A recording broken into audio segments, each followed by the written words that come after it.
Hello dear students. तो बच्चों, आज का जो हमारा टॉपिक है वो है डोनर सिलेक्शन। यानी कि जो ब्लड हो, जो देने वाला होता है उसको हम डोनर बोलते हैं। तो अगर ब्लड नहीं लिया जाएगा, क्योंकि ब्लड जो है वो सिंथेटिक रूप से तैयार नहीं होता है, इसलिए ब्लड जो है वो डिपेंड करता है डोनर के ऊपर। और डोनर जब तक ब्लड नहीं देगा तो ब्लड बैंक में ब्लड कहाँ से आएगा। इसलिए जो डोनर्स होते हैं उनको हम मोटिवेट करते हैं, उनकी हम काउंसलिंग करते हैं प्रॉपर। उनको प्रॉपर हम इसके बारे में बताते हैं कि ब्लड आप दे सकते हो, बट उसकी एज जो है 18 ईयर से ज़्यादा होनी चाहिए और 60 से कम होनी चाहिए। और कोई उसको ऐसी डिजीज़ नहीं होनी चाहिए जो दूसरे को फैला सके। वो इसके बारे में सारे हम आपको आगे इस वीडियो में बताएंगे।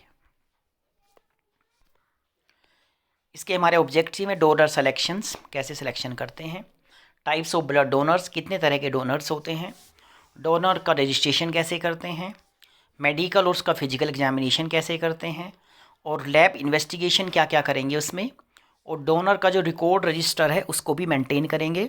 उसका नाम, एज, उसका सेक्स, पहले ब्लड कब दिया था, ये सारी चीज़ें हम उसमें रिकॉर्ड करेंगे। तो सबसे पहले इसका इंट्रोडक्शन यहाँ पे देखो दिखा रखा है कि जो ये यहाँ पे टेक्नीशियन है जो उधर इसके साथ में है, ये यहाँ पे ब्लड ले रहा है और ये हमारा डोनर है, ये ब्लड अपना दे रहा है। यहाँ नीचे जो है यहाँ पे ब्लड जो है यहाँ पे आ रहा है नीचे, और वो वेट काउंट होता रहता है उसमें उसी टाइम। तो डोनर सिलेक्शन जो क्राइटेरिया होता है उसमें हम उसकी एलिजिबिलिटी जो है उसको चेक करते हैं, और उसके जो कंपोनेंट्स होते हैं उनके बारे में हम वहाँ पे देखते हैं कौन सा कंपोनेंट हमें चाहिए और कौन से सेल्स की हमें वहाँ पे ज़रूरत है। इसमें हम जो वहाँ पे डोनर को प्रोटेक्ट करते हैं और उसको इंश्योर करते हैं कि वो सेफ़ है, और जहाँ पर वो ब्लड डोनेट कर रहा है वो जगह एकदम ठीक है। अगर कोई प्रॉब्लम्स भी होती हैं तो वहाँ पर उसको एक तरह से जो डॉक्टर्स अवेलेबल हैं, जिसको हम एडवर्स रिएक्शन के नाम से जानते हैं, तो उसके लिए भी वहाँ पे सब जो फैसिलिटीज़ हैं वो रेडी हैं। और प्रोटेक्ट द रेसिपिएंट, जो रेसिपिएंट है उसको भी प्रोटेक्ट करना है। ये इंश्योर होना चाहिए कि जब ट्रांसफ्यूजन करते हैं कोई भी जो डिजीज़ है उसको वो नहीं होनी चाहिए, और जो इन्फेक्शन है, जो एडवर्स इफ़ेक्ट हैं, उनको भी मिनिमाइज़ हमें करना है। टाइप्स ऑफ डोनर में सबसे पहले वॉलेंट्री डोनर। वॉलेंट्री डोनर वो डोनर होते हैं जो अपनी मर्जी से ब्लड डोनेट करते हैं विदाउट प्रेशर के, कोई प्रेशर नहीं होता है, और वो ब्लड किसको जाके ट्रांसफ्यूज होगा उनको भी ये पता नहीं रहता है। ऐसे टाइप को हम वॉलेंट्री डोनेशन के नाम से जानते हैं। रिप्लेसमेंट डोनर जो है वो ऐसा डोनेशन होता है जो पेशेंट के जो उसको जो रेसिपिएंट है जो ब्लड उसको ट्रांसफ्यूज होगा उसकी फैमिली के होते हैं, उसकी कम्युनिटी के होते हैं, और ख़ुद उनके ऊपर रिस्पॉन्सिबिलिटी होती है। 1 यूनिट देना होगा तो एक वहाँ पे हम बुलाएंगे डोनर को, 2 यूनिट होगा तो 2 को बुलाएंगे, और जो उसको ब्लड की ज़रूरत है वो ब्लड उसको दिया जाएगा। इसको हम रिप्लेसमेंट डोनर के नाम से जानते हैं। उसके बाद जो इसमें नहीं लिखा, एक दूसरे तरह का डोनर भी होता है जिसको हम बोलते हैं कि वो पैसे के लिए अपना जो है वो ब्लड देते हैं, और वो डोनेशन जो है ठीक नहीं होता है। कभी भी पैसे के लिए अपना ब्लड जो है वो बेचना नहीं चाहिए। उनको कॉमर्शियल डोनेशन के नाम से हम जानते हैं। और इसमें रजिस्ट्रेशन में डोनर का जो हम करेंगे, इसमें 4 मेजर कंपोनेंट होते हैं। जो हमारा ब्लड का डोनेशन है उसके कंसेंट के बारे में क्वेश्चनेयर, उससे क्वेश्चंस करेंगे, उसका फिजिकल एग्जामिनेशन करेंगे, और उसके जो है सिंपल लेबोरेटरी हम टेस्ट करेंगे। ये चारों मेन जो हमारे इंपॉर्टेंट पॉइंट्स होते हैं इनके बारे में हम आगे करके डिस्कस करेंगे। इसमें जो उसका कंसेंट है उसके बारे में पूरी नॉलेज करेंगे, उससे क्वेश्चन पूछेंगे, उसका फिजिकल एग्जामिनेशन करेंगे कहीं बॉडी में कुछ प्रॉब्लम तो नहीं है, और जो टेस्ट होते हैं उनके बारे में HIV है, HbAg है, ये जो टेस्ट होते हैं इनके बारे में भी हम जो है उनको देंगे। और उसका हीमोग्लोबिन टेस्ट करेंगे कि वो 12.5 ग्राम से ज़्यादा है या कम है। 12.5 ग्राम से ज़्यादा है तो उसको हम ब्लड लेंगे, और कम है तो ब्लड नहीं लेंगे। यहाँ पे डोनर रजिस्ट्रेशन में जो इंक्लूड होना चाहिए वो डोनेशन का टाइम लिखा होना चाहिए, उसकी डेट लिखी होनी चाहिए, लास्ट टाइम उसने कब डोनेशन दिया था वो वहाँ पे लिखा होना चाहिए, उसका एड्रेस, उसका मोबाइल नंबर, उसका जेंडर मेल है फीमेल है, उसका DOB, एज, प्रीवियस उसकी कोई डेफरेल हिस्ट्री हो, कोई उसको प्रॉब्लम हुई हो पहले कभी। तो ये सब चीज़ें जो हैं यहाँ पे नोट करते हैं।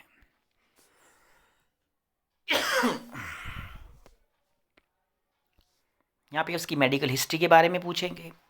मेडिकल हिस्ट्री जो है उसमें देखेंगे कि पेशेंट को कोई पहले बीमारी तो नहीं थी या किस लंबे समय तक बीमार तो नहीं रहा वो। और इसके अलावा जो है वहाँ पे उसको हम अपने कॉन्फिडेंस में लेंगे कि आपने कभी अल्कोहल लिया नहीं लिया है, आपने कोई बीपी वगैरह की दवाई तो नहीं ली है। और डायरेक्ट क्वेश्चन उससे हम पूछेंगे और एक तरह से जैसे इंटरव्यू होता है तो इंटरव्यू की तरह हम उससे क्वेश्चन करेंगे। तो ये डिजीज़ के नाम है एनीमिया, एल्कोहलिज्म, अस्थमा, कैंसर, सब जो है फैमिली हिस्ट्री है उनके बारे में पूछेंगे कि कोई फैमिली में इस तरह की बीमारी तो नहीं है। और इसके अलावा वहाँ पे जो उसका मेडिकल इंफॉर्मेशन क्वेश्चन है उनके बारे में उनसे पूछेंगे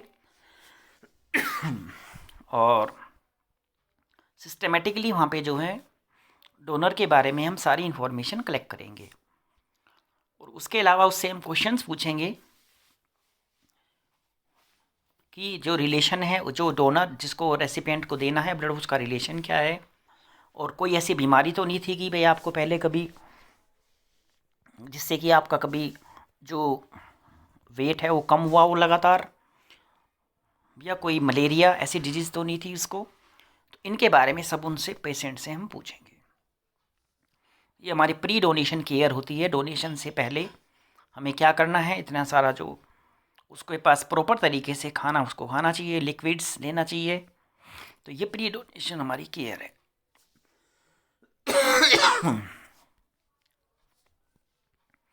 ये मेजर कंडीशंस होती हैं। कंडीशन ऑफ डेफरल, यानी कि डेफरल का मतलब है कुछ समय के लिए उसको ब्लड नहीं देना है। ये पीरियड है, जैसे एबॉर्शन में 6 महीने तक नहीं देना है। हिस्ट्री ऑफ ब्लड ट्रांसफ्यूजन की पहले दिया तो 6 महीने नहीं देना था। एल्कोहलिज्म जब उसका इन वो टॉक्सिएटेड हो जाए। माइनर सर्जरी 3 महीना, मेजर सर्जरी 6 महीना। टाइफाइड जो है 6 मंथ आफ्टर रिकवर के बाद टाइम काउंट होगा। हिस्ट्री ऑफ मलेरिया में 3 month, tattoo 6 month, breast feeding 6 month after delivery, और रेबीज वैक्सीनेशन में 1 ईयर तक ब्लड उसको नहीं देना है। ये कंडीशन फॉर डोनर रिजेक्शन में रिजेक्ट करना है। अगर किसी को कैंसर है, ब्लड नहीं लेना है, हार्ट डिजीज़ है, एबनॉर्मल ब्लीडिंग टेंडेंसीज है, अनएक्सप्लेन्ड वेट लॉस है, diabetes, control on insulin, oral drugs, hepatitis B infection, chronic nephritis, sign and symptoms positive of AIDS और लीवर डिजीज़। इस बीमारी में कभी भी हमें जो ब्लड है उसको कभी भी हमें नहीं लेना है, नहीं तो ये बीमारी दूसरे में चली जाएंगी। कंप्लीट हमें रिजेक्शन करना है ब्लड डोनेशन का। फिजिकल एग्जामिनेशन में उसके ऊपर कोई भी वहाँ पर स्वेलिंग नहीं होनी चाहिए बॉडी में। नॉर्मल हेल्दी पर्सन होना चाहिए। उसका पल्स रेट जो है वो 60 to 120 बीट्स पर मिनट होना चाहिए। ब्लड प्रेशर जो है डायस्टोलिक 60 to 100 mmHg और सिस्टोलिक 100 to 160 mmHg होना चाहिए। Temperature 37.5 degree centigrade, 98.6 Fahrenheit. Donor का वेट 45 kg और अमाउंट ऑफ ब्लड डोनर जो 55 kg है उसका अप्रोक्स 450 ml लेंगे, और 45 kg के आसपास है तो 350 ml ब्लड जो है हम उसको कलेक्ट करेंगे। हमारी जो यूनिट होती है, एक यूनिट होती है उसमें 350 ml आता है, और एक तरह की जो दूसरी होती है उसमें 450 ml आता है। ये वेट पे पेशेंट के डिपेंड करता है। लैब में हम क्या करेंगे, उसका हीमोग्लोबिन टेस्ट करेंगे। HB जो है that should be more than 12.5 ग्राम% और लेस देन 18 ग्राम%। एसिडी 38 से 52%। प्लेटिलेट काउंट होना चाहिए 1.5 लाख से ज़्यादा, जो हम प्लेटिलेट फेरेसिस के लिए यूज़ करते हैं। और कंप्लीट ब्लड काउंट CBC उसका हमें टेस्ट करना है। ये वेरियस मेथड्स हैं हीमोग्लोबिन के। एक सेमी क्वांटिटेटिव मेथड होता है जो कॉपर सल्फेट मेथड के नाम से जानते हैं। एक साइनामैथ हीमोग्लोबिन मेथड होता है, और एक हमारा QHB फोटोमीटर आ गया नया, उससे हम कर सकते हैं। WHO हीमोग्लोबिन कलर स्केल होता है, CS बोलते हैं इसको हम, उसके हिसाब से वहाँ पे HB देखते हैं हम। ऑटोमेटेड हमारे पास आजकल हेमेटोलॉजी एनालाइज़र है, उसमें मशीनों के द्वारा हम ये टेस्ट करते हैं। ये मिनिमम यहाँ पे गैप है बिटवीन जो हमारा ब्लड है डोनेशन में, कम से कम 3 महीने का गैप होना चाहिए। और जो प्लेटिलेट फेरेसिस में 48 से 72 आवर का होना चाहिए। और जो उसमें प्रोसीजर्स होते हैं वो 2 प्रोसीजर जो हैं वहाँ पे करना चाहिए 1 वीक में। होल ब्लड जो है डोनेशन के लिए हमें लास्ट जो है 1 वीक का वेट करना चाहिए वहाँ पे, और प्लेटलेट फेरेसिस के लिए भी 1 वीक का वेट करना चाहिए। और री इन्फ्यूजन फेलियर है तो फेरेसिस प्रोसीजर्स जो है वो डोनर के लिए बिल्कुल भी नहीं है, तो उसमें 3 महीने का जो है गैप होना चाहिए। ये फेरेसिस मशीन्स होती है, इसमें red blood cells, plasma, platelet हम अलग अलग कलेक्ट कर सकते हैं तीनों को, और जिसको पेशेंट को वहाँ प्लेटलेट चाहिए उसको प्लेटलेट हम ट्रांसफ्यूज करेंगे, जिसको प्लाज्मा की ज़रूरत है उसको प्लाज्मा देंगे, और जिसको आरबीसी चाहिए उसको आरबीसी देंगे। यानी कि ये मशीन होती है, एफेरेसिस बोलते हैं इसको हम। और एक मशीन जो है वो 3 पेशेंट को जो है ब्लड दे सकती है, अलग अलग पेशेंट को हम वहाँ पे बचा सकते हैं, उनकी लाइफ को सेव कर सकते हैं। ये इन्फॉर्म यहाँ पे कंसेंट होता है।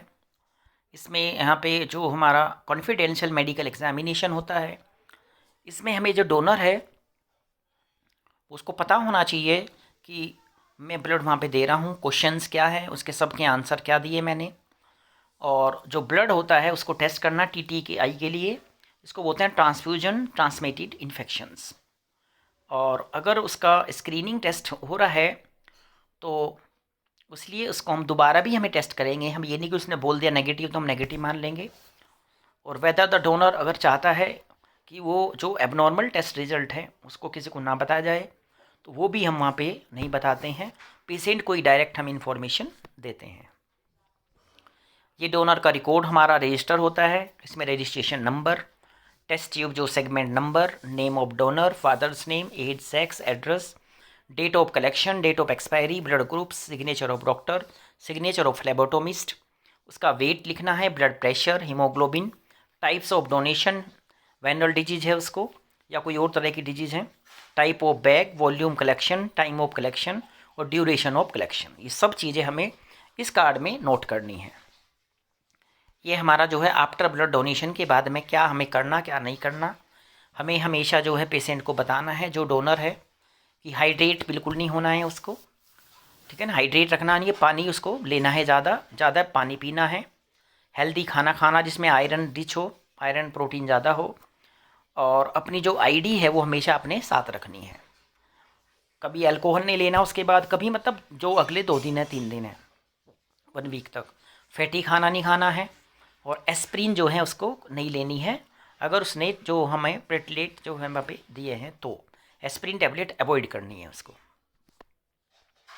पोस्ट डोनेशन केयर क्या होती है, ज़्यादा तक 24 घंटे में उसको पानी पीना है, लिक्विड ज़्यादा लेने हैं, 1.5 घंटे तो मतलब उसको एक आधे घंटे तक स्मोक नहीं करना है, कोई एक्सरसाइज नहीं करनी है जो एक्सरसाइज करते हैं वेट लिफ्टिंग वगैरह, ड्राइव नहीं करना है उसको, और अगर कुछ ऐसा होता है तो तुरंत ब्लड बैंक में उसको बताना है, कोई एडवर्स रिएक्शन के बारे में पहले से ही वहाँ पे उसको वहाँ पे बताना है कोई प्रॉब्लम होती है तो। Donation satisfaction, congenital atmosphere, trained staff होना चाहिए, केयर कंफर्ट होना चाहिए, कॉन्फिडेंटिटी होनी चाहिए, कंसेंट फीडबैक वहाँ पे देना है कि उसको कैसा लगा वो ब्लड बैंक में आया है तो उसके बारे में उसको वहाँ पे लिखना है, पॉइंट बताने हैं। ये एक प्रिंट है हमारा कैन 3 लाइव, यानी कि एक बार आप ब्लड दोगे आप तो 3 लाइफ को आप सेव कर सकते हो। Everyone may become a saviour, यानी कि आप अगर अपना ब्लड दोगे तो वो ब्लड हम क्या करेंगे, उसको अलग अलग कंपोनेंट निकाल के अलग अलग तरह के पेशेंट को हम उसको ट्रांसफ्यूज कर सकते हैं। जैसे जो बर्न हो जाता है उसको प्लाज्मा दे सकते हैं हम, अगर कोई एनीमिया है सीवियर आरबीसीज दे सकते हैं, और अगर किसी को डेंगी है तो प्लेटलेट्स उसको ट्रांसफ्यूज कर सकते हैं। तो एक ही जो डोनेशन है उसने 3 की लाइफ जो है वहाँ पे सेव की है। और इसमें इफ़ यू है donate money you give food, खाना दे सकते हो, लेकिन अगर आपने ब्लड को डोनेट किया है तो जीवन दान दे सकते हो, और जो भी ब्लड जिसको वो चढ़ाया जाएगा उसकी लाइफ को सेव हो जाएगा, वो बच जाएगा। तो ये इसका मीनिंग होता है। थैंक यू बच्चों। आज का जो मेरा लेक्चर था वो था कि जब ब्लड डोनेशन हम करते हैं तो वहाँ पे क्या क्या प्रिकॉशन लेते हैं, और ब्लड डोनेशन हमें ज़रूर करना चाहिए। हर 3 महीने में एक बार ब्लड डोनेशन कर सकते हो आप। ब्लड हम जब देते हैं तुरंत हमारी बॉडी में ब्लड का फॉर्मेशन हो जाता है, विदिन 24 में हमारा ब्लड जितना था उतना ही हो जाता है। थैंक्स बच्चों।